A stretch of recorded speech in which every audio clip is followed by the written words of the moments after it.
Medieval bio-cures that just killed you faster.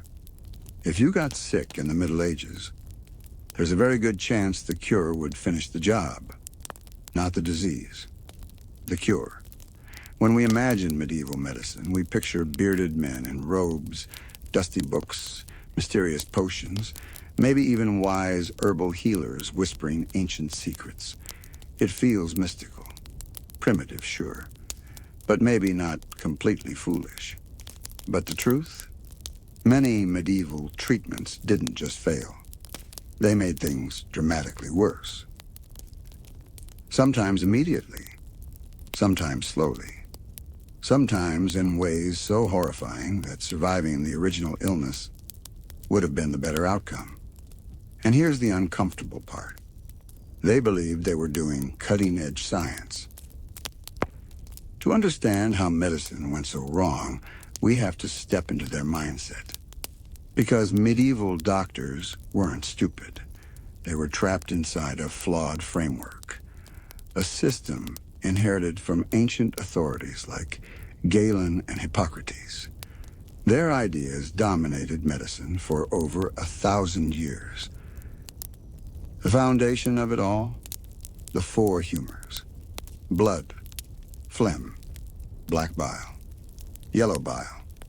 According to this theory, illness wasn't caused by bacteria. They didn't even know bacteria existed. Illness happened when your humors fell out of balance. Too much blood, you're overheated. Too much black bile, you're depressed or melancholic. So the cure wasn't about targeting disease. It was about restoring balance. And that's where things began to get dangerous. Because when you believe disease is caused by imbalance, you start removing things. Blood, vomit, sweat, even pieces of skull. Let's start with the most famous one. Bloodletting. If you walked into a medieval clinic with a fever, headache, infection, or even just fatigue, chances are the barber surgeon would reach for a blade. They would open a vein and drain your blood. Sometimes a little, sometimes a lot. The logic was simple. Too much blood equals illness. Remove the excess, and balance returns. But here's the reality.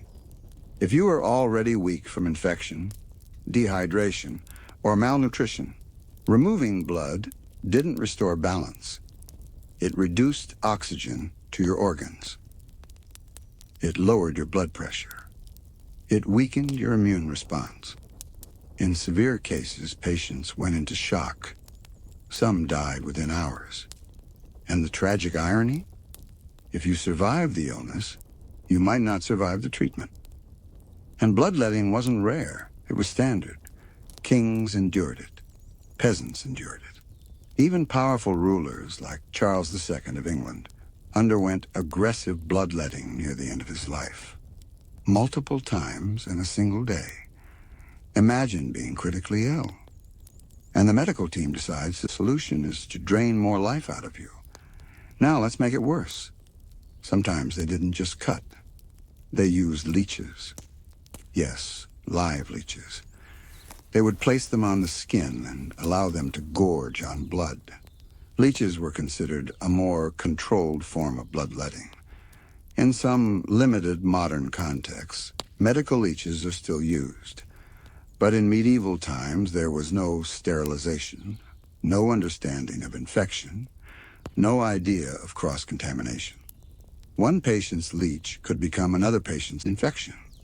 But blood wasn't the only thing medieval doctors loved to remove. Let's talk about purging. If illness meant imbalance, then perhaps toxins needed to leave the body. So they forced vomiting, or severe diarrhea. They prescribed powerful laxatives made from toxic herbs. They gave emetics that made patients retch violently for hours. Dehydration followed. Electrolytes crashed. Weak patients collapsed. Some simply never recovered. Imagine having the flu, already feverish and exhausted, and then being forced to vomit until your body is empty. But the medieval world didn't stop at draining fluids. Sometimes they drilled holes in your head. Trepanation. The idea was ancient.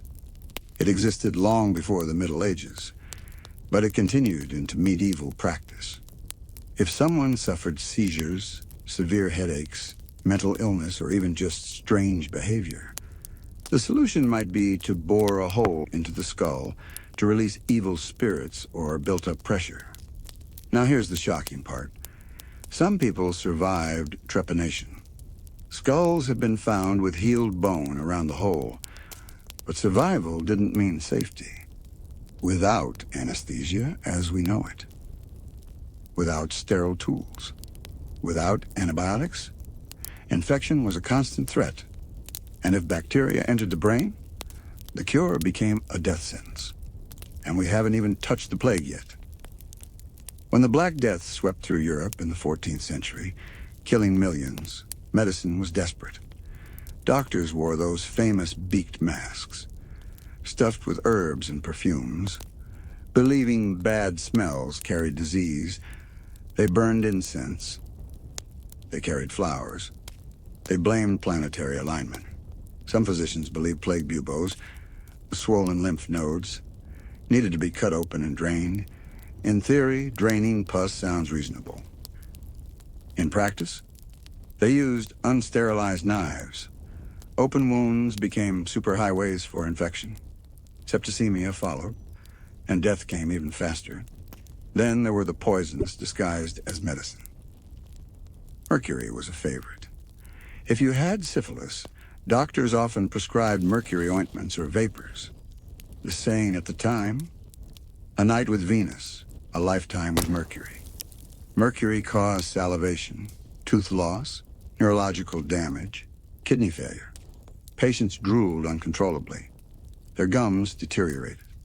Some died not from syphilis, but from mercury poisoning. And they believed this was progress, because symptoms temporarily faded. But at what cost? Now imagine you're a medieval patient. You wake up with pain, fever, weakness. You seek help. Instead of rest, hydration, and supportive care, you are drained of blood, forced to purge, given toxic metals, cut open without sterilization, or drilled into. And through it all, the physician remains confident, because the theory is sacred, and challenging ancient authority like Galen, that bordered on heresy. Medical knowledge wasn't built on experimentation the way modern medicine is. It was built on tradition, on copying texts, on trusting centuries-old assumptions. It would take the Renaissance, the scientific revolution, and figures like Andreas Vesalius to challenge anatomical errors, and centuries more before germ theory finally emerged with scientists like Louis Pasteur. But during the medieval period, ignorance wasn't cruel. It was normal. And that's what makes this history so unsettling, because these weren't monsters. They were healers. They genuinely believed they were saving lives. But belief without evidence can be lethal. And in medieval medicine, it often was. Showed us how medieval doctors drained the life out of patients. Shows us something even darker. Because sometimes they didn't just remove blood, they prescribed death itself, in powdered form. Let's talk about corpse medicine. Yes, human remains were used as treatment. Across medieval and early modern Europe, it was believed that consuming parts of the human body could transfer vitality. The logic was sympathetic magic, like cures-like. If you suffered from headaches, powdered skull. If you had epilepsy, drink blood. If you felt weak, consume flesh. Execution sites became supply centers. Fresh blood from executed criminals was sometimes collected and consumed on the spot. People believed it carried life force, especially if the person had died violently and suddenly. Think about that. You're sick. Instead of antibiotics, you're handed human remains. But this wasn't viewed as barbaric. It was medicinal. Skulls were dried, ground into fine powder and mixed into drinks. One popular remedy called mumia originally referred to bitumen used in embalming. Over time, it evolved into actual powdered, mummified human flesh imported from Egypt, and eventually just locally sourced corpses. The irony? These treatments often introduced pathogens. Contaminated tissue could transmit disease. But nobody knew about bacteria yet. They just knew that sometimes the patient got worse. And if that wasn't enough, let's talk about urine. Urine wasn't waste in medieval medicine. It was diagnostic gold. Doctors practiced something called uroscopy, the study of urine color, smell, and taste. Yes, taste. They believed different shades revealed imbalances of the humors. Clear urine, cold imbalance. Dark urine, heat, cloudy, corruption. Some physicians even kept detailed urine charts. Patients would bring flasks of their urine to be examined like sacred relics. Now here's where it turns dangerous, because misdiagnosis led to aggressive treatments. If urine looked too red, you might be bloodlet. If it smelled strange, you might be purged. If it appeared thick, doctors assumed internal rot. All without microscopes, without lab testing, without understanding infection. Urine became a guesswork gateway to drastic intervention. And speaking of drastic, let's talk about fire. Cauterization was common practice. If you had a wound, even a minor one, doctors often burned it with a hot iron to seal it and prevent corruption. Now, in some limited contexts, cauterization can stop bleeding. But medieval tools weren't sterile. Iron rods were heated in open flame, then pressed into flesh. The pain was unimaginable. And while it sometimes stopped bleeding, it also caused massive tissue damage. Burned flesh is vulnerable flesh. Without antiseptic practice, wounds frequently became infected anyway. Only now, the body had to fight both the original injury and a severe burn. Sometimes patients survived the injury, but died from infection days later. And then there was childbirth. For medieval women, giving birth was one of the most dangerous experiences imaginable, not just because of complications, but because of the cures. When labor stalled, midwives and physicians sometimes prescribed strange remedies, swallowing herbal concoctions that caused violent contractions, placing charms or relics on the abdomen, even physically shaking or repositioning the mother forcefully. If bleeding began, treatments often included, again, bloodletting, under the belief that excess blood was causing imbalance. Imagine that. A woman hemorrhaging, and someone removes more blood. Postpartum infections were common. Doctors didn't wash hands between patients. Instruments weren't sterilized. Puerperal fever, bacterial infection after childbirth, killed countless women, but no one knew the cause. Centuries later, physicians like Ignaz Semmelweis would discover that hand-washing drastically reduced maternal deaths. In medieval times, the concept didn't exist. Now let's step into something even stranger. Astrological medicine. Medieval physicians didn't just consult books. They consulted the stars. Based on ideas inherited from classical authorities like Claudius Ptolemy, it was believed that celestial bodies influenced health. Each zodiac sign ruled a part of the body. Aries controlled the head, Taurus the neck, Gemini the arms. Before performing surgery, doctors would check planetary alignment. If the moon was in the wrong sign, delay the procedure. If Mars was dominant, avoid cutting. It ruled bloodshed. Now here's the danger. Emergencies don't wait for favorable astrology. But medieval treatment sometimes did. A patient might deteriorate while doctors waited for a better cosmic window. And then there was dentistry. Imagine a medieval toothache. No anesthesia, no antibiotics, no sterile tools. If your tooth hurt, Extraction was the solution, performed by barber surgeons in the marketplaces. They used metal forceps. Sometimes the wrong tooth was pulled. Sometimes pieces broke off and remained inside the gum. Infections spread to the jaw. Abscesses formed. In severe cases, bacteria traveled into the bloodstream. Sepsis, all from a tooth. And yet, to the medieval patient, the extraction felt like relief, at least temporarily. Pain gone, problem solved, until fever set in, until swelling began, until breathing became difficult, because the cure had opened the door to something worse. And that's the pattern we keep seeing. Not evil, not stupidity, but confidence without understanding. They believed illness was imbalance. They believed evil spirits caused seizures. They believed stars governed flesh. They believed draining, burning, purging, and poisoning restored harmony. And sometimes, by sheer luck, patients survived, which reinforced the belief. Because when someone lived, the cure was praised.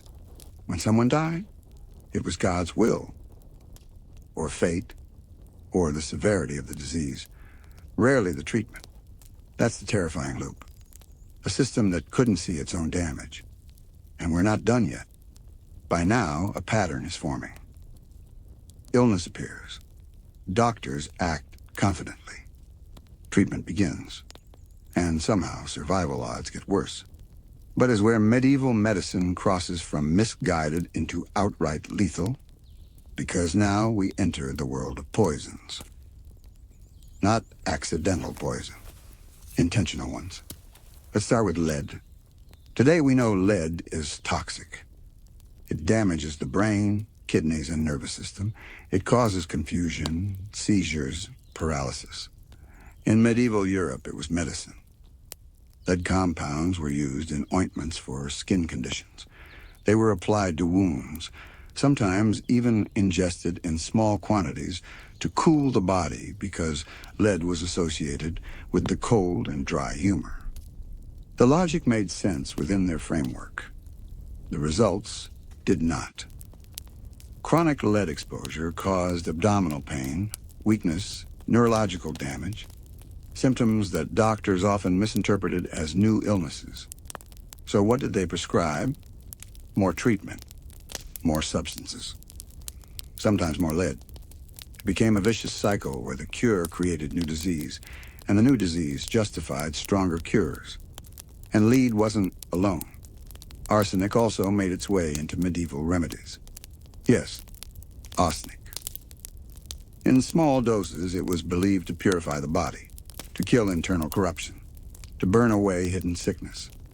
The problem? Arsenic doesn't politely target disease. It poisons cells. Symptoms included vomiting, severe diarrhea, organ failure, which tragically looked similar to many diseases of the time.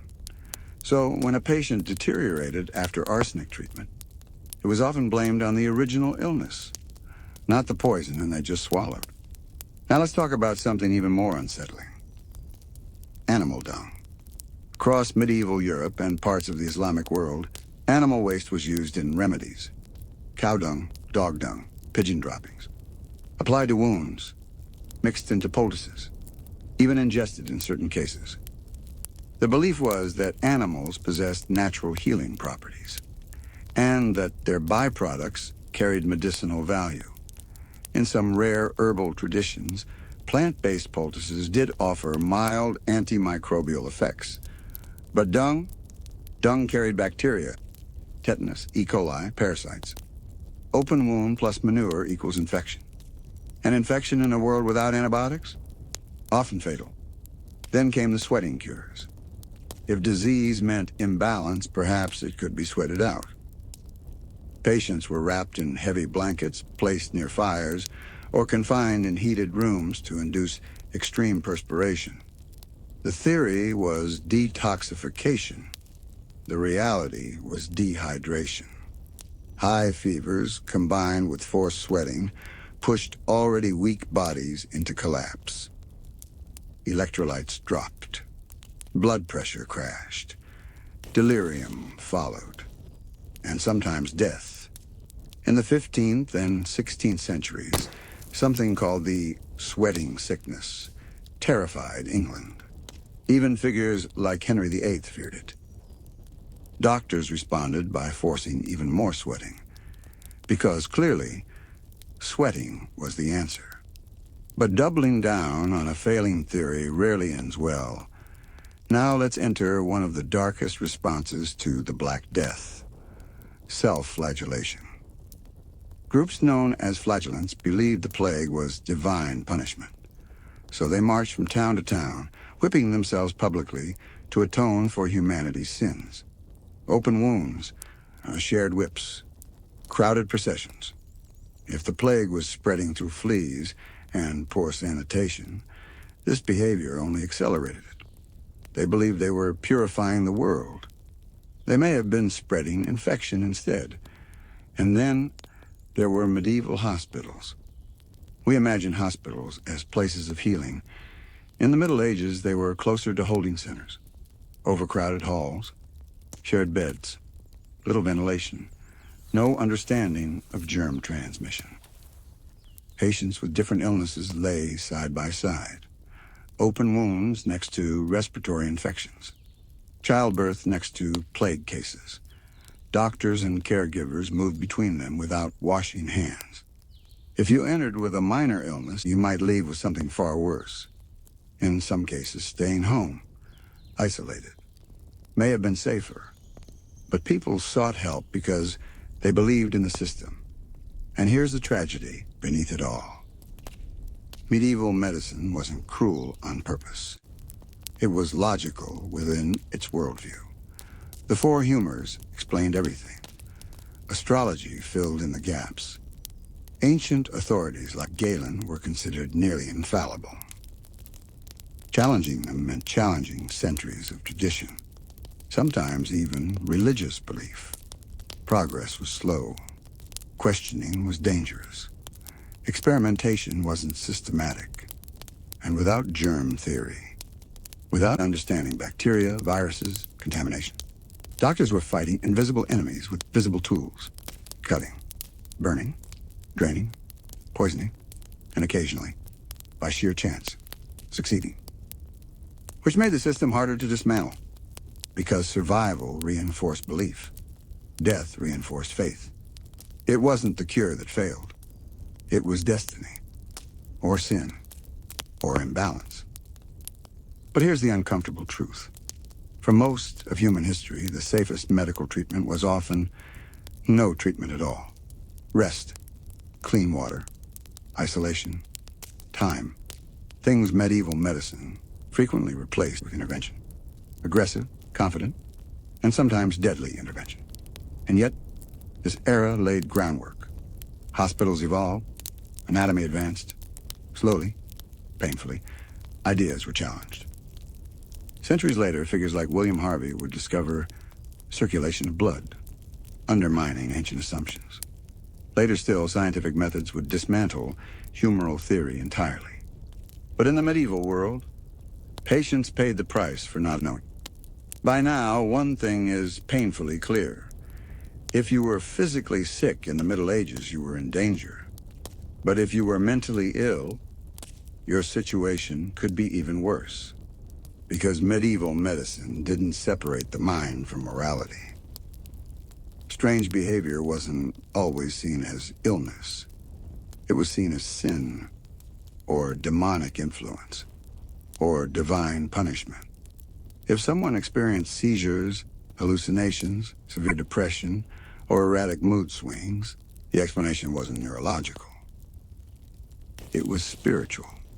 Epilepsy, for example, was often called the falling sickness. Some physicians believed it was caused by phlegm blocking the brain. Others believed it was demonic possession.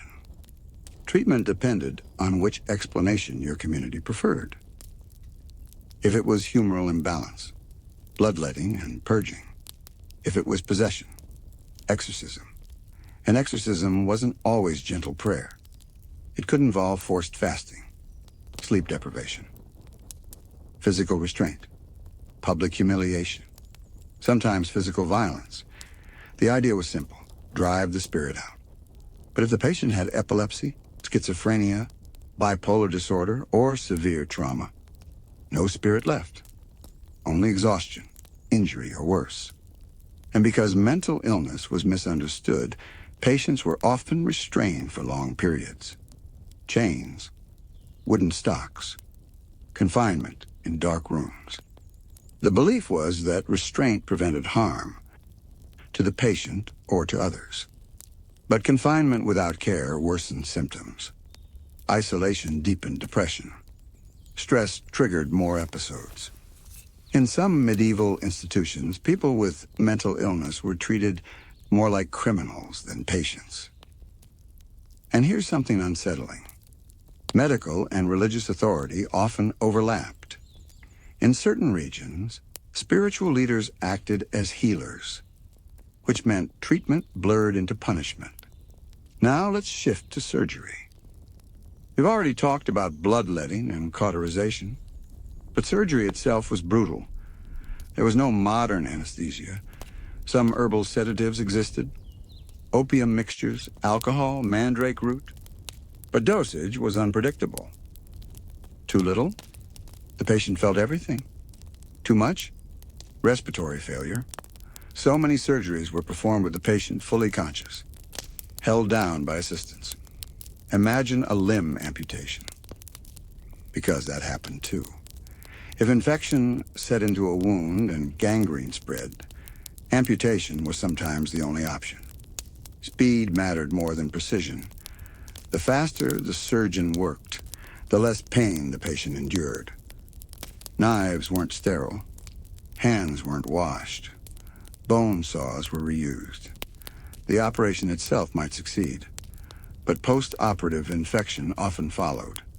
Without antibiotics, survival depended entirely on the immune system. Some lived, many did not. And then there were bladder stones. Painful, common, and excruciating. The surgical procedure to remove them, called lithotomy, was one of the most feared operations of the medieval period. It involved cutting into the perineal area to extract the stone manually, without modern pain control, without sterile technique. Mortality rates were terrifying, yet people still chose it. Because the pain of untreated bladder stones could be unbearable. That's another theme here. Sometimes the cure was chosen not because it was safe, but because the alternative was agony. Now let's talk about battlefield medicine. Wars were constant across medieval Europe and beyond. Soldiers wounded by swords, arrows, or blunt trauma faced crude treatment. Arrowheads were dug out. Wounds were sometimes packed with substances like wine, vinegar, or herbal pastes. Occasionally helpful, occasionally harmful. But when wounds looked corrupted, doctors often widened them intentionally to allow drainage, cutting into already damaged tissue. More blood loss, more exposure to contamination. If infection spread, cauterization followed. Hot iron to flesh. And through it all, no one knew that invisible organisms were multiplying in those wounds. It would take centuries before people like Joseph Lister introduced antiseptic surgery. In the medieval world, cleanliness was not yet linked to survival. Now here's something even darker. Sometimes medicine crossed into experimentation, without consent. Because medical understanding was limited, some treatments were tried simply because nothing else worked. Different herbs, different dosages, different incisions, trial and error, on living people. But it wasn't called experimentation. It was necessity. And when it failed, it was rarely documented as failure, which meant the same dangerous practices continued. And here's the uncomfortable realization. Medieval medicine wasn't uniquely cruel. It was human. It was the result of incomplete knowledge combined with deep confidence. And that combination is powerful. Because when you are absolutely certain you understand the body, You rarely question your methods, which meant patients trusted the very system that endangered them. They sought help. They paid fees. They endured procedures. Because hope is powerful, even when hope rests on flawed foundations.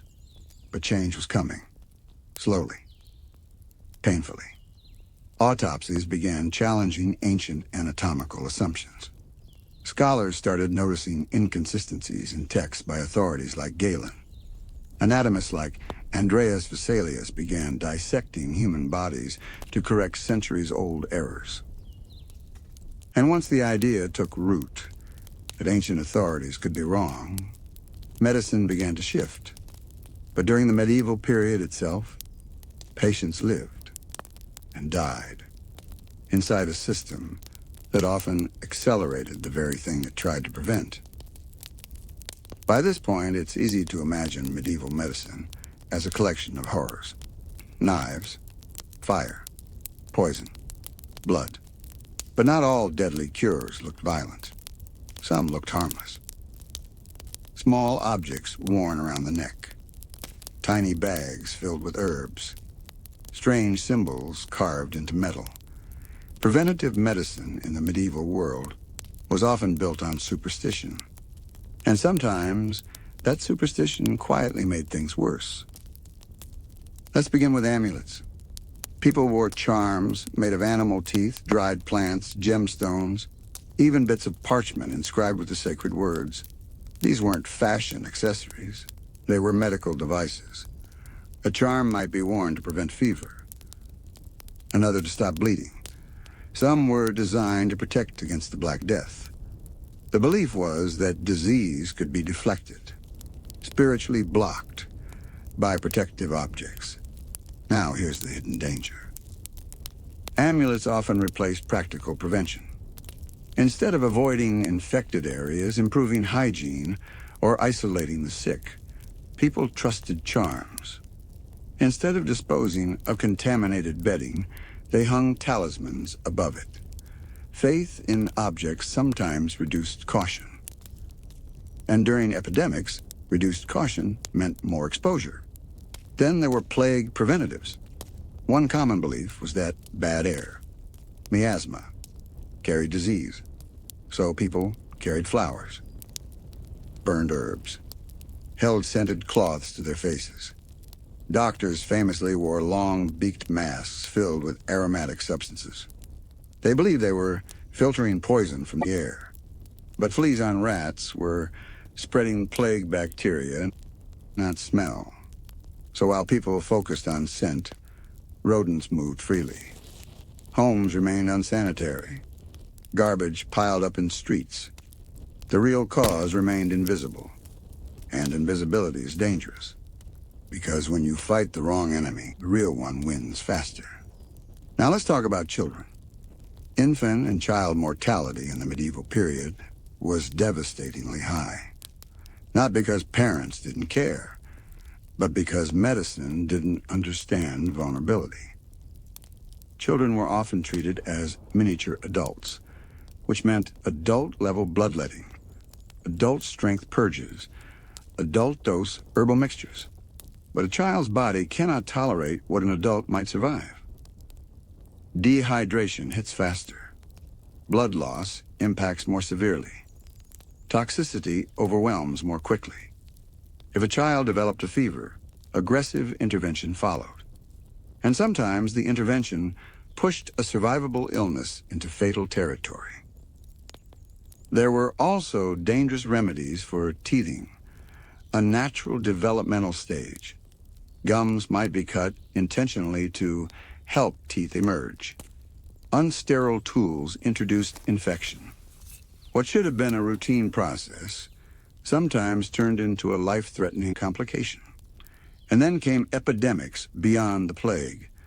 Smallpox, dysentery, typhus, influenza. Without understanding transmission, communities often gathered the sick together for prayer or treatment. Crowding accelerated spread. Shared bedding, shared bowls, shared caregivers.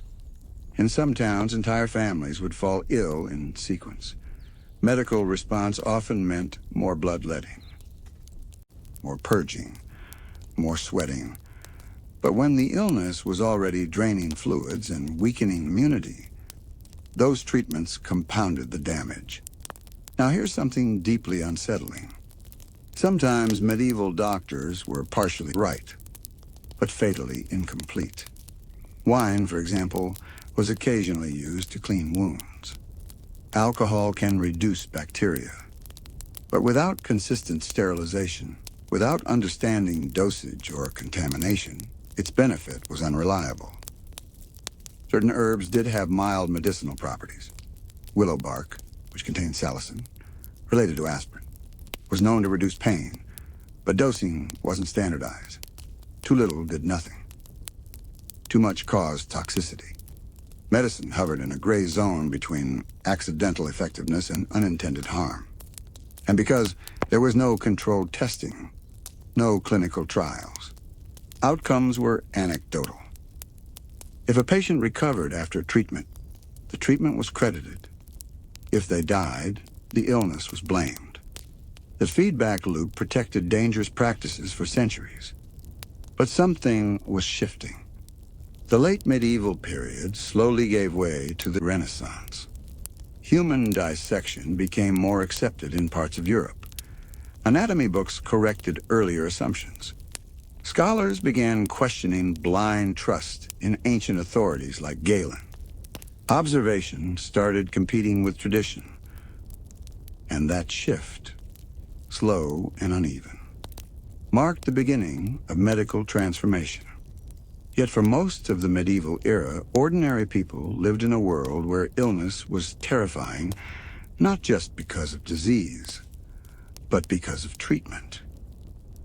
Imagine waking with a simple infection, a wound that today would require cleaning and antibiotics. In the medieval world, that wound might be burned, cut wider, packed with questionable substances, then bled for imbalance. Survival wasn't just about resisting bacteria. It was about surviving the healer. And here's the final truth we have to confront. Medieval medicine wasn't uniquely barbaric. It was the best system available at the time. It was built on inherited knowledge, religious worldview, and sincere belief. The people practicing it thought they were helping. The patients trusted them. Hope outweighed doubt. Because when you're sick, you don't choose perfection. You choose possibility. And in a world without microscopes, without germ theory, without anesthesia, without antibiotics, possibility often came wrapped in danger. But here's the powerful part of this story. Humanity learned, slowly, painfully, through failure, through tragedy, through generations of mistakes. The deadly cures of the medieval world laid the foundation for questioning, experimentation, and eventually the scientific method. Out of bloodletting came circulation studies.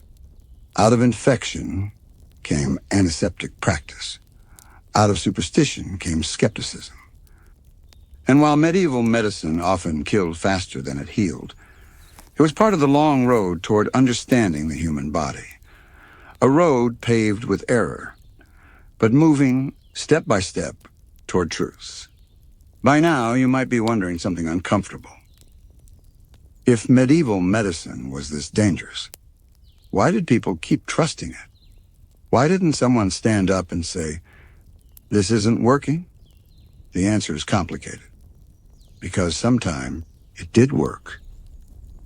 Not because the theory was right, but because the human body is resilient. And that accidental success kept dangerous systems alive. Let's talk about miracle recoveries. A patient with a mild infection survives after bloodletting. A fever breaks after purging. A wound heals after cauterization. The treatment gets the credit, not the immune system, not luck, not the natural course of disease. And that's powerful. Because when survival follows intervention, even randomly, the intervention becomes sacred. Now imagine you're a medieval physician. You've studied respected texts. You've memorized the teachings of Hippocrates and Galen. You've apprenticed under experienced practitioners. You've seen patients live after treatment. Why would you question it? To doubt the system meant doubting centuries of authority. And authority in the medieval world wasn't casually challenged. But cracks were forming. Autopsies, when permitted, revealed anatomical inconsistencies in ancient writings. Scholars began noticing that Galen had based much of his anatomy on animal dissection, not humans. That realization was revolutionary, because if one foundational belief was wrong, what else might be wrong? Still, change was slow.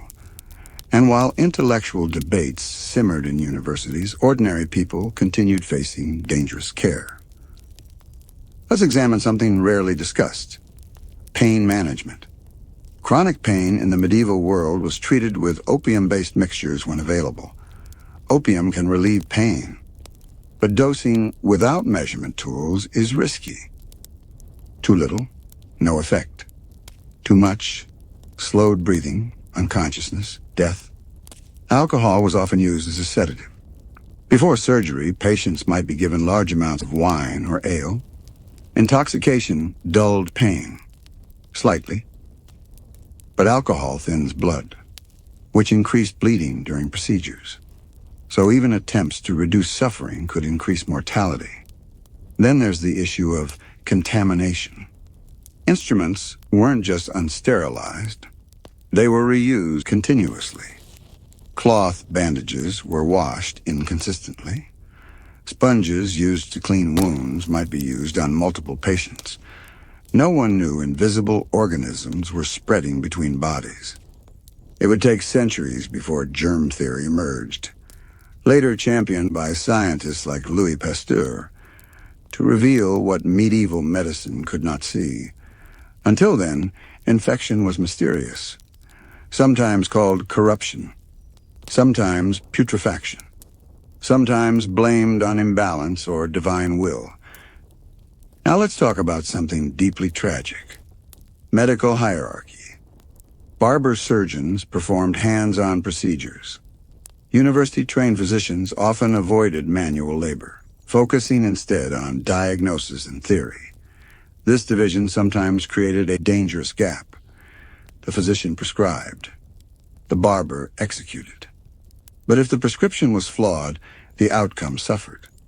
And because documentation was inconsistent, systemic errors persisted. Medicine evolved unevenly across regions. Some Islamic scholars during the medieval period preserved and expanded medical knowledge from earlier civilizations. Texts by figures like Avicenna influenced European medicine for centuries. His work, The Canon of Medicine, was foundational in many medical schools. Yet even advanced scholarship still operated without knowledge of microbes. Progress had limits imposed by invisible reality. Now imagine being a patient at the end of the medieval era.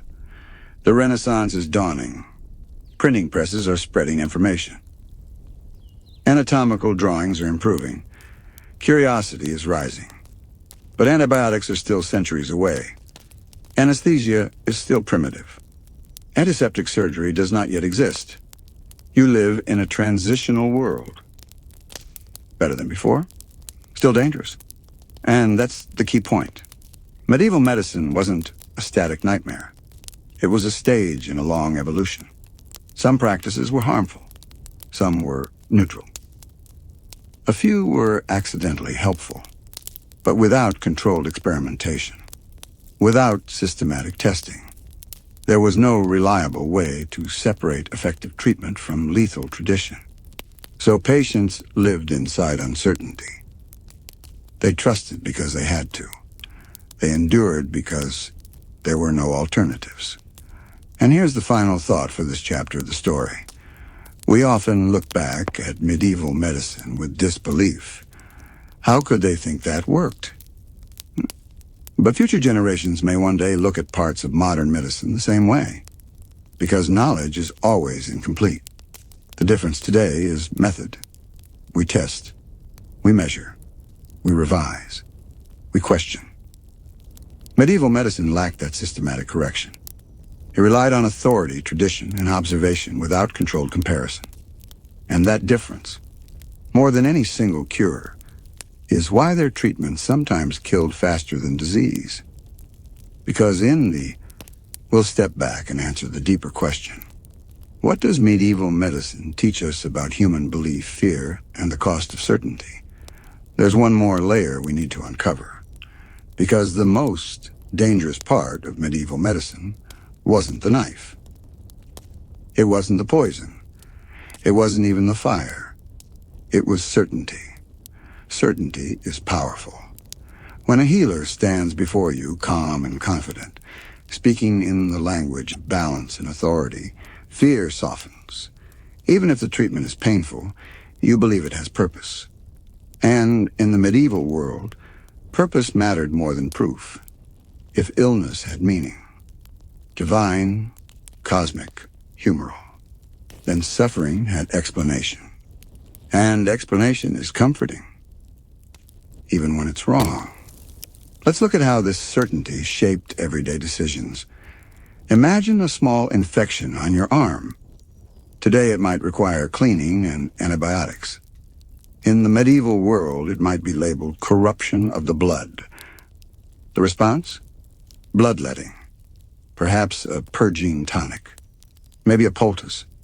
Each intervention increases stress on the body. Each cut opens new pathways for bacteria. Each purge weakens immune response. And yet if the infection spreads, the assumption isn't that the treatment failed. It's that the disease was stronger than expected.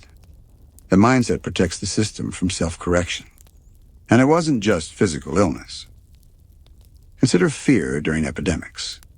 During outbreaks like the Black Death, communities panicked. When fear rises, rational thinking narrows. People grasp for control. Some turn to prayer. Some turn to isolation. Some turn to extreme remedies. Homes were fumigated with smoke. People bathed in vinegar. Strange herbal mixtures were consumed daily. Markets sold plague waters promising immunity. When something doesn't work, but you desperately want it to, you convince yourself it does. That psychological pattern hasn't changed in 1,000 years. Now let's examine something subtle but devastating. Delayed treatment.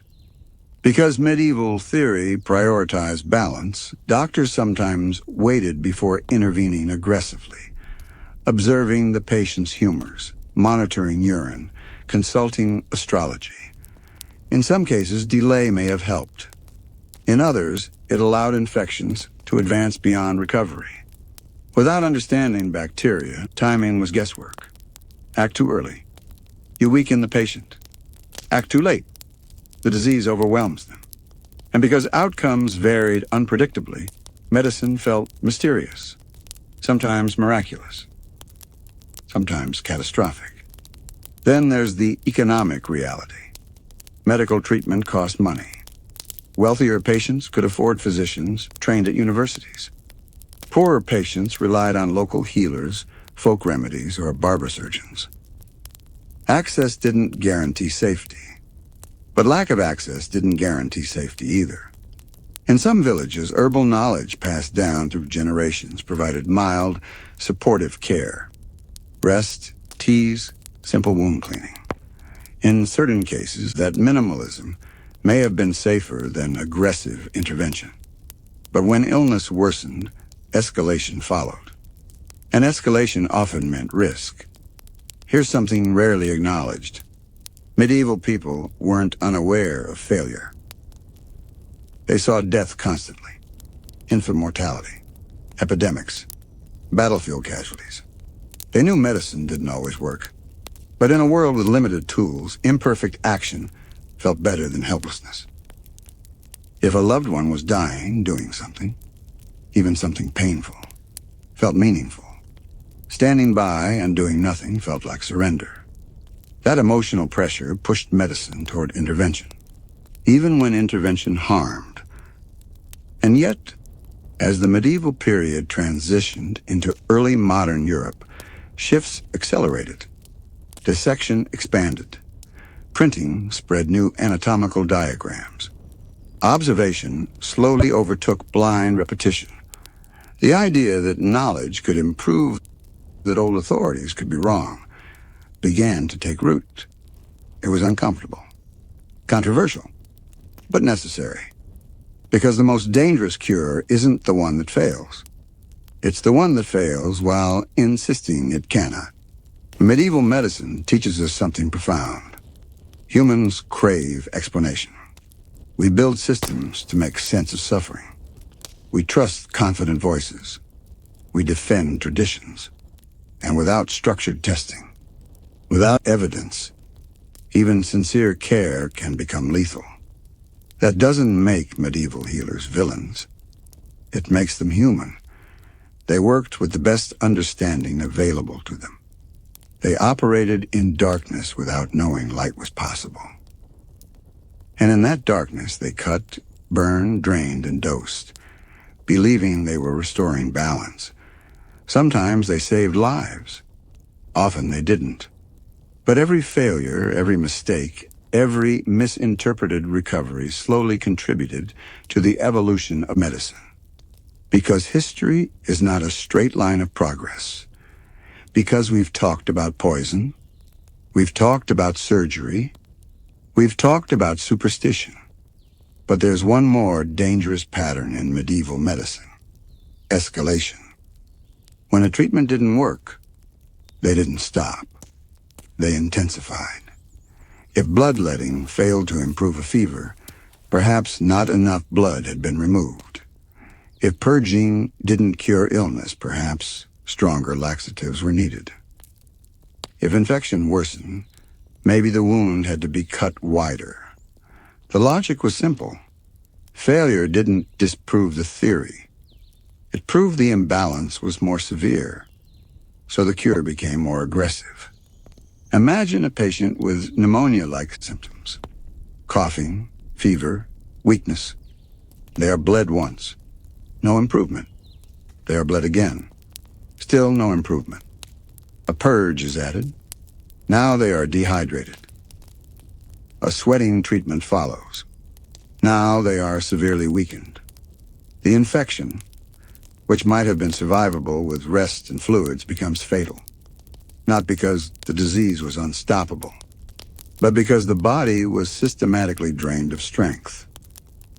Now let's talk about chronic illness. Medieval medicine struggled especially with long-term conditions: arthritis, tuberculosis, skin disorders, asthma. Without understanding bacteria or immune response, chronic disease appeared mysterious and stubborn. So treatment often became long-term too. Repeated bloodletting over months, ongoing mercury use, continuous purging cycles. Instead of allowing the body to stabilize, patients endured sustained stress. And sustained stress shortens life. Tuberculosis, often called consumption, slowly destroyed lungs. Patients were sometimes advised to balance humors through diet manipulation or fluid removal. But draining a chronically ill patient only accelerated weakness. Some wealthy individuals traveled to different climates for relief. Fresh air sometimes helped. But again, when recovery occurred, it was credited to theory, not environment. Let's examine another overlooked danger: contamination through the caregiving. Family members often cared for the sick at home. They followed medical advice, applying poultices, cleaning wounds, assisting with bodily fluids, but without hand-washing knowledge, without understanding contagion. Caregivers unknowingly spread illness within households. In plague years, entire families vanished within weeks, not because they were careless, but because the true mechanism of transmission was invisible. When hospitals became crowded during epidemics, they amplified the problem. Shared air, shared bedding, shared attendance. Medicine unintentionally created transmission hubs. And here's the tragic irony. Compassion sometimes increased risk. Now let's step into something psychologically unsettling. Medical theater. Elaborate rituals reinforced belief. Long consultations over urine flasks. Astrological charts drawn before procedures. Ceremonial preparation of herbal mixtures.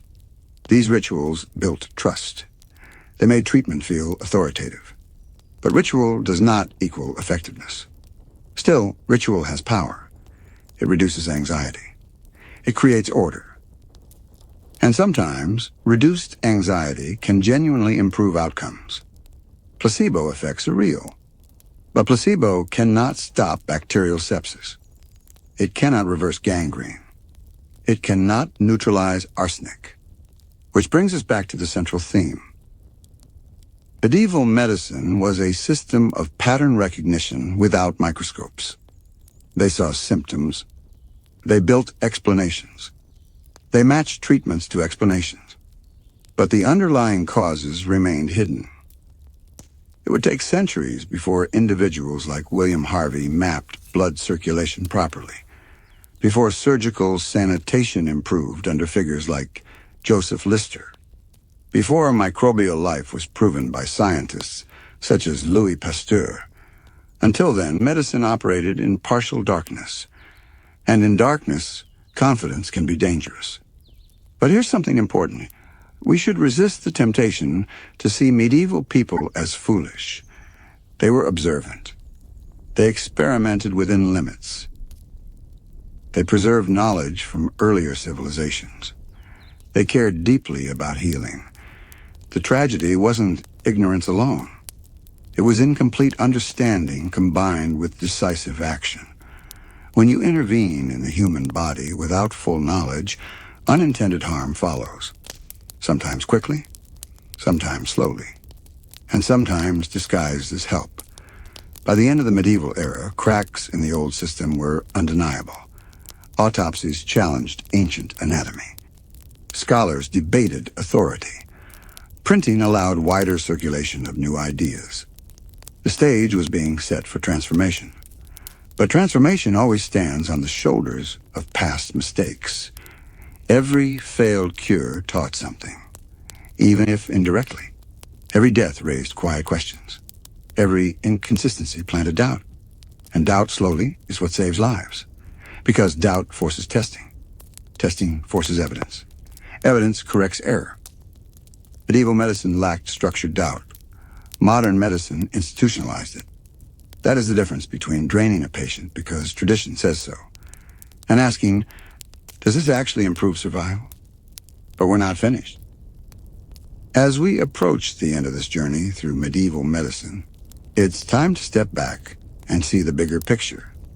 Because while we've explored knives, bloodletting, poisons, and superstition, the real story isn't just about the treatments themselves.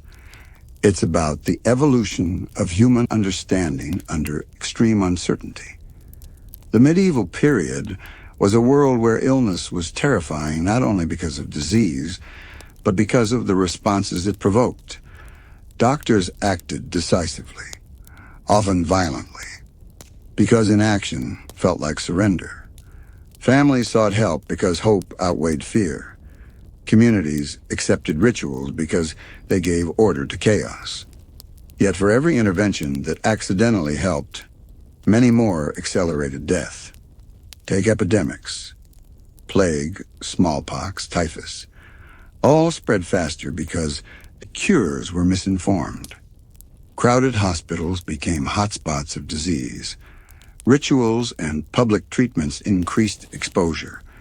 Superstitious prevention distracted from practical measures, like isolation. Even well-intentioned herbal remedies could be fatal in the wrong doses.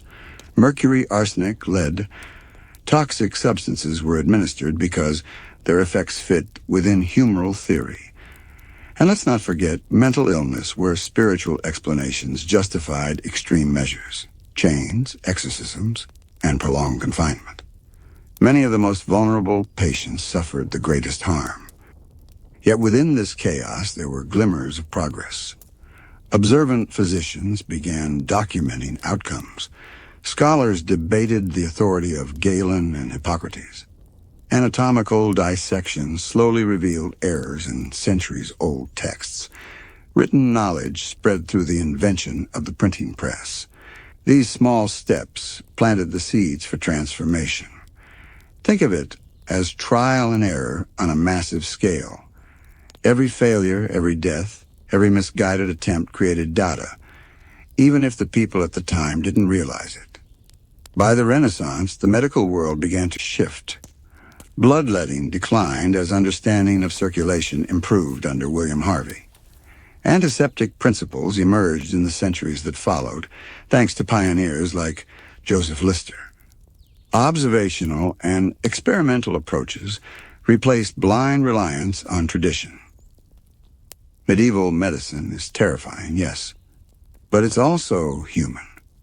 It's a story of people trying to make sense of the invisible, guided by what they could observe, reason about, and imagine. It's a story of belief, hope, fear, and the consequences of certainty without evidence. And it teaches a profound lesson for us today. Knowledge is always provisional. Confidence without testing can be lethal. Every failure can illuminate a path forward, if we are willing to look honestly at the consequences. We've traveled through centuries of blood, fire, and belief. We've witnessed doctors draining life instead of disease, purging bodies into weakness, and prescribing poisons in the name of health. We've seen children, the sick, and the desperate endure treatments that often killed faster than the illness itself. And yet, here's the paradox. Medieval medicine wasn't cruel by design. It was human. It was the product of belief, observation, and the limits of knowledge. Doctors acted with confidence because confidence was all they had. Patients trusted because hope outweighed helplessness. Communities relied on ritual because it gave order to chaos. Every failure carried a lesson, even if that lesson was only understood centuries later. The four humors, astrology, exorcism, bloodletting, Mercury, leeches, they all shaped the path to discovery. Because the human body is resilient, and so is human curiosity. The mistakes of medieval physicians created questions. Questions led to observation. Observation led to experimentation. Experimentation led to the slow, painful birth of modern medicine. We can trace a line from the candlelit clinics of the Middle Ages to the antiseptic hospitals of the 19th century, from the fumigated streets of plague-era towns to germ theory and vaccines, from superstitious remedies to surgery guided by precision and science. And yet the story carries a warning. Certainty without understanding is dangerous. Tradition without questioning can kill. Belief, even when sincere, can be deadly if it ignores evidence. Medieval medicine is terrifying, but it's also a testament to human perseverance. Every cut, every burned wound, every dose of mercury paved the way for curiosity, experimentation, and ultimately, survival. It reminds us that progress is built on mistakes as much as on discoveries, and that sometimes surviving the healer was as miraculous as surviving the disease. So when we look back, we can do more than shudder at the horrors. We can recognize the courage of patients, the sincerity of doctors, and the resilience of human knowledge itself. Because the story of medieval medicine is not just about death. It's about the unrelenting pursuit of understanding, the foundation of everything we now call science. And in the end, that pursuit is what saves lives. The Middle Ages may have killed faster than disease, but they also lit the path toward the medicine we rely on today. A path paved with suffering, yes, but illuminated by human curiosity, courage, and the stubborn refusal to accept ignorance as fate. The legacy of medieval medicine isn't only in the errors of the past, it's in the lives it ultimately helped save through the knowledge it created. Even after centuries of trial, error, and accidental lessons, the medieval mind never stopped inventing remedies. Some bizarre, some deadly, all rooted in the desire to fight disease. Let's explore some of the most shocking cures that didn't fit into the previous parts. Mercury madness. Mercury was prescribed for almost everything: skin diseases, syphilis, and even tuberculosis. Applied as ointment, ingested in potions, or inhaled as vapor, mercury slowly poisoned the body. Patients would experience tremors, extreme weakness, and organ failure, all in the name of restoring balance. Animal-based treatments. The use of animals went beyond dung. Cock's blood was believed to cure seizures. Mice were sometimes burned or ground into powders to treat wounds. Snakes were sometimes incorporated into bombs. These remedies rarely helped, and often introduced infection, venom, or toxicity.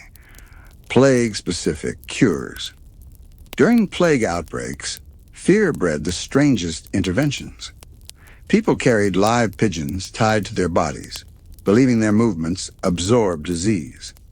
Vinegar baths, aromatic herbs, and fumigations were applied, sometimes to little effect.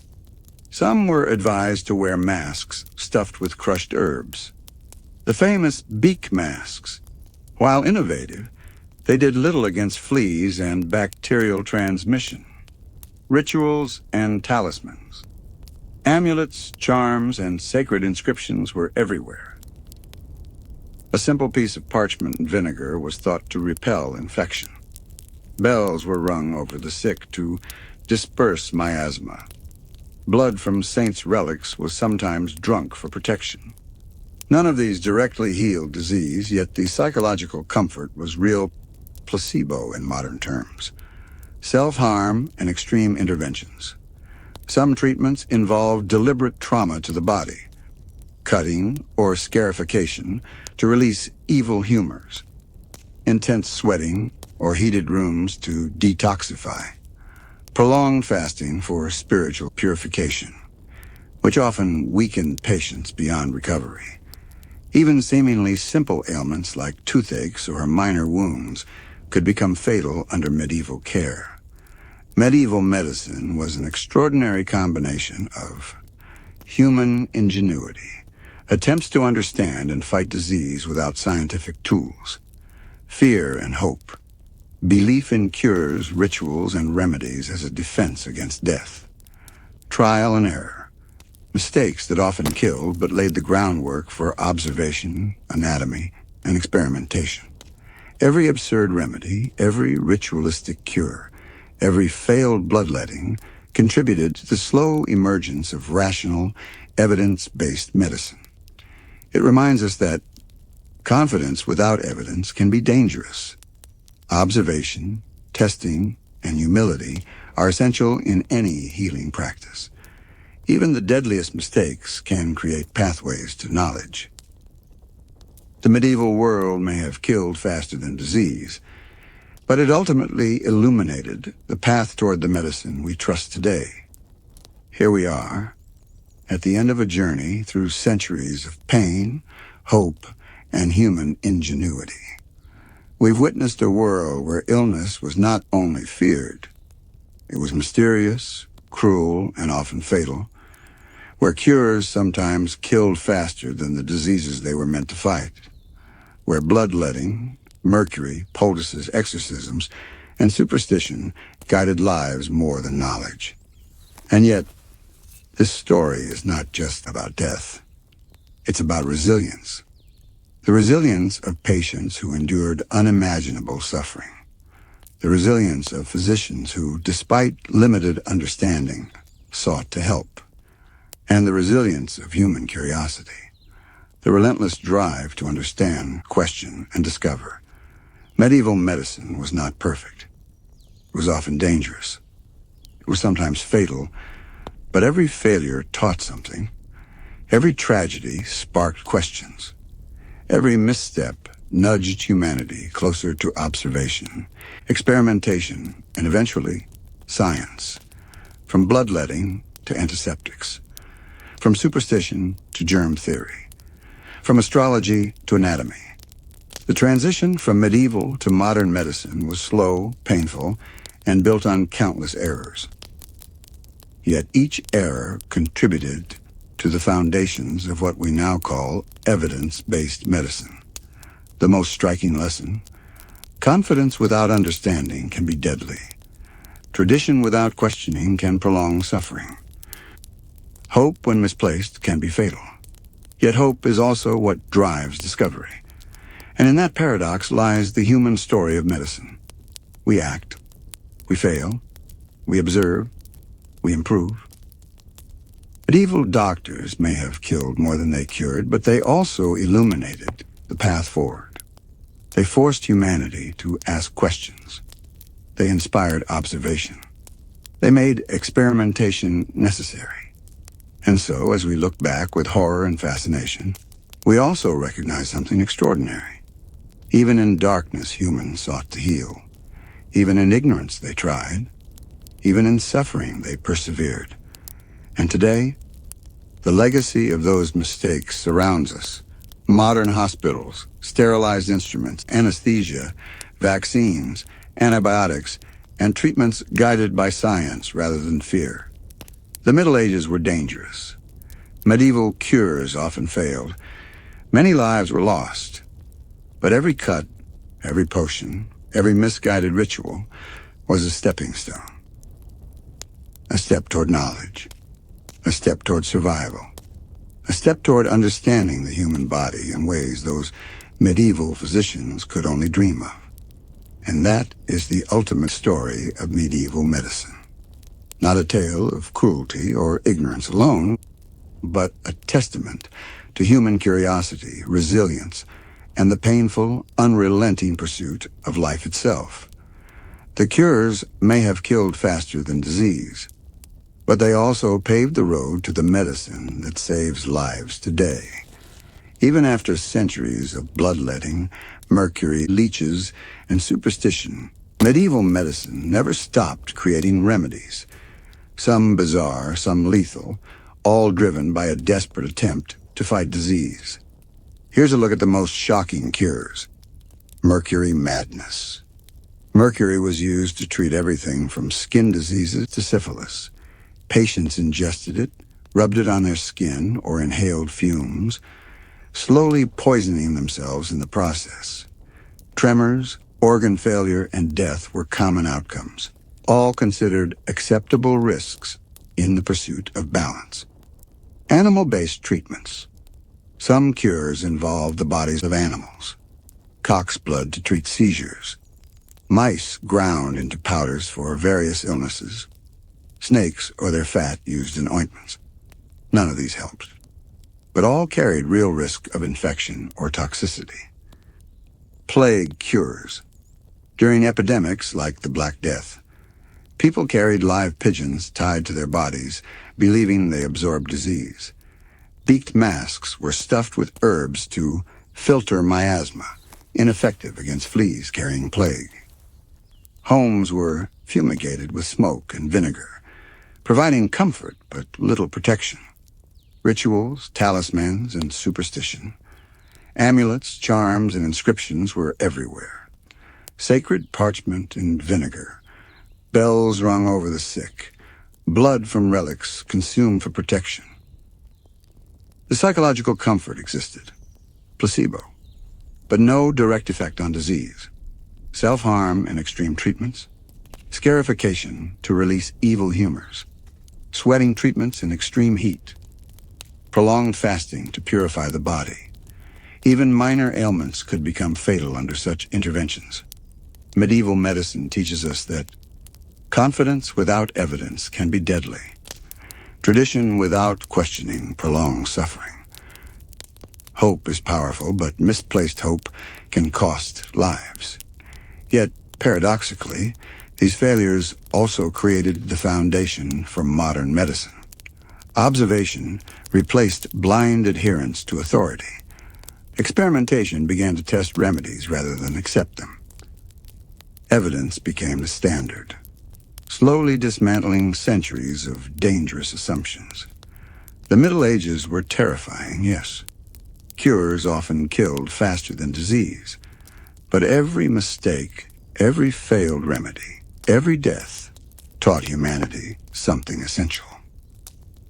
Something that survives in every hospital, every sterile instrument, every tested treatment today. Progress is built on failure. Understanding requires observation. Life depends on learning from the past. And in that way, the medieval world, brutal, confusing, and often deadly, illuminated the path to modern medicine. It's a story of suffering, yes, but also of human curiosity, resilience, and the unrelenting pursuit of life itself.